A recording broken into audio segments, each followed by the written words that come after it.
सम्मानित साथियों, नमो बुद्धाय, जय भीम। हमेशा की भांति एक बार पुनः हम लेकर आ गए हैं डॉक्टर अंबेडकर संदेश का मतलब होता है बाबा साहब के भाषण या बाबा साहब के शानदार लेख का।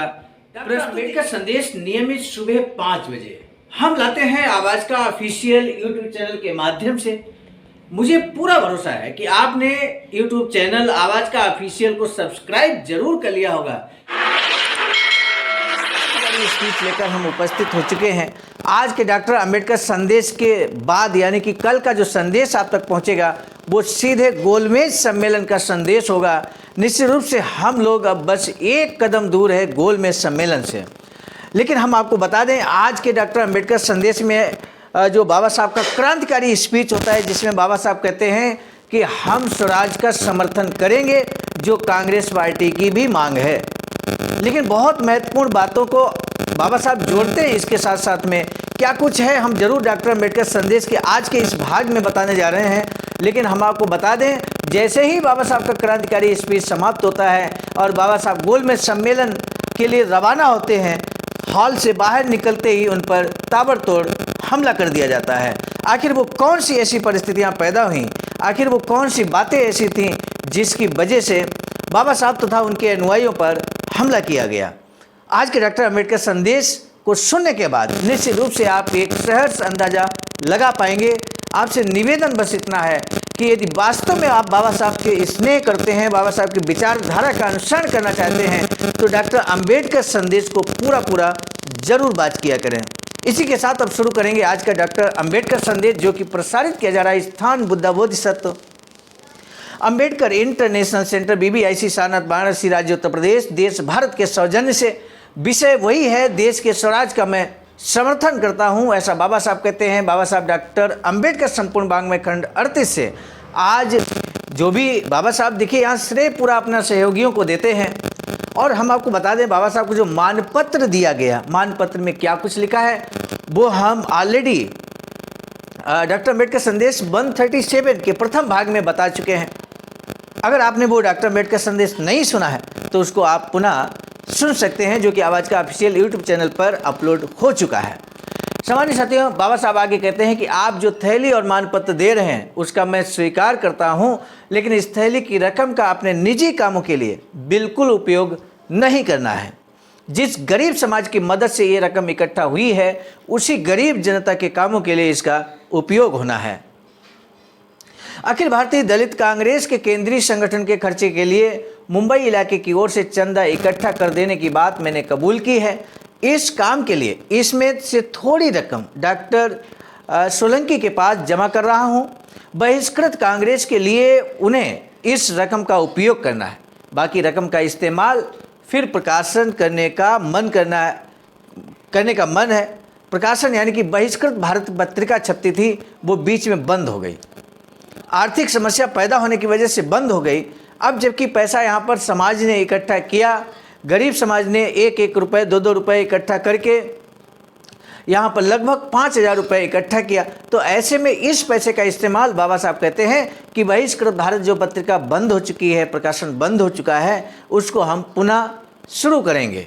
वर्तमान हालात का निरीक्षण कर जो बातें सामने अलग ढंग से किया जाना है, अपनी बंद हो चुकी पत्रिका बहिष्कृत भारत का के काम आएगी, वे इस पत्रिका में दिया जाएगा जो यहाँ पे सहयोग है।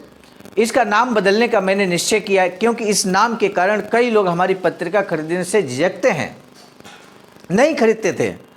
इससे हमारी बात सारी जनता तक पहुँचे, ये हमारी मंशा पूरी नहीं होती थी। बहिष्कृत भारत यानी कि बहिष्कृत शब्द कहीं ना कहीं परेशान करता था लोगों को, लोग इसको खरीदते नहीं थे पत्रिका को। तो बाबा साहब ने यहाँ विचार किया क्यों ना नाम बदल दिया जाए। तो इसलिए पत्रिका का नाम क्या होगा सोचिए। बाबा साहब ने कहा है कि इसलिए पत्रिका का नाम बदलने का मैंने निश्चय किया है। अब पत्रिका का नाम जनता होगा, जनता। यानी कि चूंकि जनता के नाम संदेश होगा तो जनता पत्रिका का नाम यहाँ पे होगा। तो आम जनमानस निश्चित रूप से इस नाम से प्रभावित होकर ज़्यादा से ज़्यादा लोगों तक पहुँच सकेगी ऐसी पत्रिका। और उसके संपादन की जिम्मेदारी श्री देवराव नाइक की होगी। इस पत्रिका के लिए ग्राहक दिलाने की आप कोशिश करें। थैली की रकम का कुछ हिस्सा मेरे द्वारा चलाए जा रहे बोर्डिंगों को दिया जाए। इस प्रकार थैली के पैसों का इस्तेमाल किया जाएगा। गोलमेज सम्मेलन के लिए विलायत जाने आने का खर्च अगर कांग्रेस सरकार दे रही है, अगर अंग्रेज सरकार दे रही है, तो फिर ये थैली किस लिए? ये सवाल आप में से कुछ लोगों के मन में आना सहज है, लेकिन जिस समय मुझे आपकी मदद की ज़रूरत थी, तब भी जहां मैंने आपसे मदद लेने की उम्मीद नहीं रखी थी, तो अब मेरे निजी कामों के लिए भी आपकी मदद की ज़रूरत नहीं होगी। जब ज़रूरत होगी तब मैं ज़रूर आपसे मदद मांगूंगा, ऐसा बाबा साहब कहते हैं। इस तरह मैं गोलमेज परिषद के लिए जाने वाला हूं। इस सम्मेलन से कम अस्पृश्य वर्ग का फायदा जरूर होगा। लेकिन जिन लोगों ने इस सम्मेलन का बहिष्कार किया हुआ है, आप जानते हैं किसने बहिष्कार किया हुआ था? उन लोगों से मैं पूछता हूं कि यदि दो पक्षों में लड़ाई छिड़ जाए तो सुलह की भाषा बोलने में बुराई क्या है? आज सरकार और कांग्रेस के बीच आर पार की लड़ाई जारी है।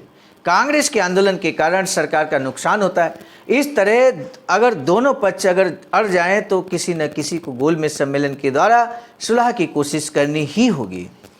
सुलह का ये मार्ग गोलमेज सम्मेलन के द्वारा निकल सकता है। इस परिषद से कोई मार्ग नहीं निकलेगा, ऐसा भी कहा जा रहा है।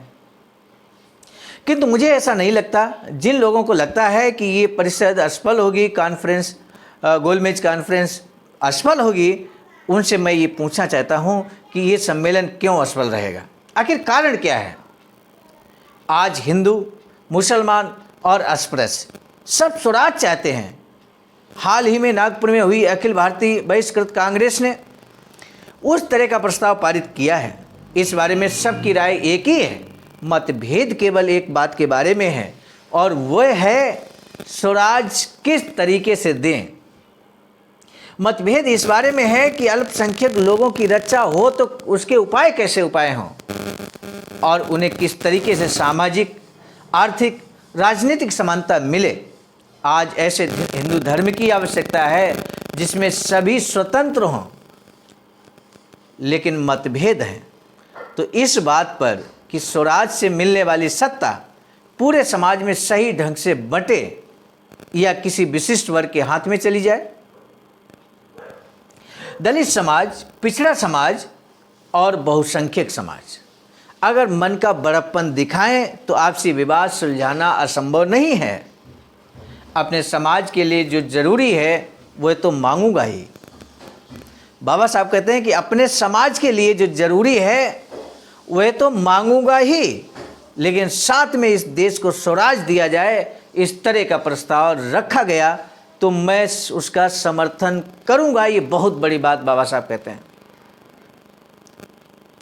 जब पहली बार गोलमेज सम्मेलन में बाबा साहब पार्टिसिपेट करने गए तो बाबा साहब को देशद्रोही कहा गया, देशद्रोही कहा गया। लेकिन बाबा साहब का ये कोटेशन उन लोगों को जरूर सुन लेना चाहिए जिनको लगता था या लगता है कि बाबा साहब ने देशद्रोह किया।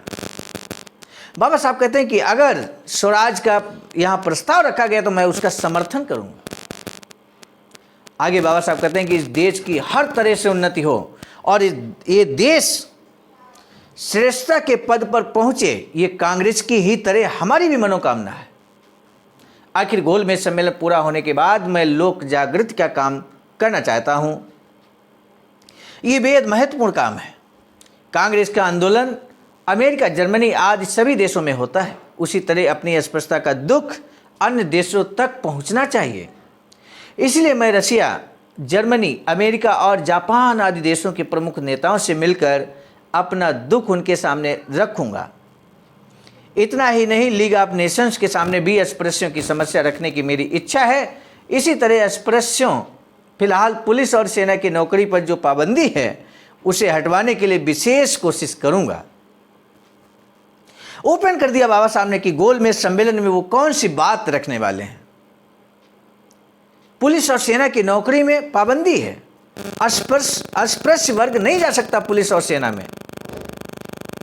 बाबा साहब कहते हैं इस पर मैं पुरजोर तरीके से अपनी बात को रखूंगा और कोशिश करूंगा कि ये पाबंदी हट जाए। आप सब लोगों से एक आखिरी विनती करना चाहता हूं कि आप सब लोगों को एकता से और मिलजुल कर रहने की कोशिश करनी चाहिए। एक बार पुनः बड़ा संदेश यूनाइट होने का बाबा साहब ने दे दिया। हम में आपस में कई गुट पैदा हो गए हैं पिछले 2-4 सालों से। मैं एक बेहद बुरी बात मेरी नज़र में आई है और वो ये है कि हर आदमी खुद को नेता कहलवाना चाहता है और इतराता फिरता है। ये बहुत बुरी बात है। मेरा आपसे अनुरोध है कि आप अब के बाद ये सब बंद करें। हमारे सामने इतनी मुश्किलें हैं, इतने ज़्यादा काम पड़े हैं कि उन्हें करने के लिए एक पूरा जिला या एक पूरा इलाका भी कुछ नहीं कर सकता। इसलिए अखिल भारतीय परिषद, बहिष्कृत परिषद बंधु जो हमारे हैं, अपने आपसी मतभेद भुलाकर कंधे से कंधा लगाकर काम पर लग जाएं, इसी में अपना हित है। मेरे पीछे डॉक्टर सोलंकी, अर्थात जब हम गोलमेज सम्मेलन के लिए पार्टिसिपेट करने जा रहे हैं, 4-5 महीने बाहर रहेंगे। ऐसे में हम जब नहीं होंगे तो बाबा साहब कहते हैं कि मेरे पीछे डॉक्टर सोलंकी और श्री नाइक के मतानुसार आप चलें और समाज में जागरूकता आई है उसे बढ़ाने की जिम्मेदारी अब आप पर सौंपकर मैं आपसे विदा लेता हूं। डॉक्टर अंबेडकर ने अपने भाषण में ये विचार व्यक्त किए। सुना गया है कि सभा खत्म होने के बाद अस्पृश्य लोग वहां से बाहर निकले, तब बाहर इकट्ठा कुछ लोगों ने उन पर हमला कर दिया। परेल में अस्पृश्य और कांग्रेस पार्टी के लोगों के दरमियान बहुत बड़ी लड़ाई हुई। उसमें पत्थर और लाठियों का इस्तेमाल किया गया। इन दंगों में 8 लोग घायल हुए। उन्हें पास ही के किंग एडवर्ड अस्पताल में इलाज के लिए भर्ती किया गया। मेरे सम्मानित साथियों, इस भाषण का दुखद अंत निश्चित रूप से विचारणीय है, चिंतनीय है। जैसे ही बाबा साहब का स्पीच समाप्त हुआ, यहाँ पर जो अस्पृश्य वर्ग उस भाषण का हिस्सा बने बाहर निकले, उन पर हमला किया गया। आखिर क्यों? ऐसा क्या गलत कर दिया था बाबा साहब ने और उनके अनुयायियों ने? समानता का अधिकार ही तो चाहते थे, समान अवसर की बात ही तो की थी। और गोलमेज सम्मेलन में पार्टिसिपेट करने जा रहे हैं बाबा साहब। सीधी सी बात है, वहां पर अधिकारों की बात करेंगे, ये सभी को मालूम था। आज तक जो शोषण अत्याचार अस्पृश्यों पर हुआ वो भविष्य में ना हो, ऐसी डिमांड बाबा साहब गोलमेज सम्मेलन में करेंगे। पुलिस और सेना में यहाँ पर पाबंदी है अस्पृश्यों की, उस पाबंदी को हटवाने का प्रयास करेंगे। ये बात बाबा साहब इससे पहले भी 8 अगस्त 1930 के भाषण में कह चुके हैं। अब जबकि ये 2 अक्टूबर 1930 का ये स्पीच आपके समक्ष है और इसमें भी बाबा साहब ने कह ही दिया है, तो इस तरह की बातें करना किसी के लिए कैसे गलत हो सकता है? इतनी विषम परिस्थितियों के बावजूद भी बाबा साहब ने गोलमेज सम्मेलन में पार्टिसिपेट किया। निश्चित रूप से हम सभी बाबा साहब को नमन करते हैं। मेरे साथियों, गोलमेज सम्मेलन में क्या कुछ हुआ, क्या बाबा साहब ने अपना स्पीच दिया और क्या बात रखी अस्पृश्यों की तरफ से, अस्पृश्यों के नेता के रूप में, कल के डॉक्टर अंबेडकर संदेश में हम जरूर आपको बताएंगे। अब सीधे हम मिलेंगे गोलमेज सम्मेलन के बाबा साहब के हूबहू स्पीच के साथ।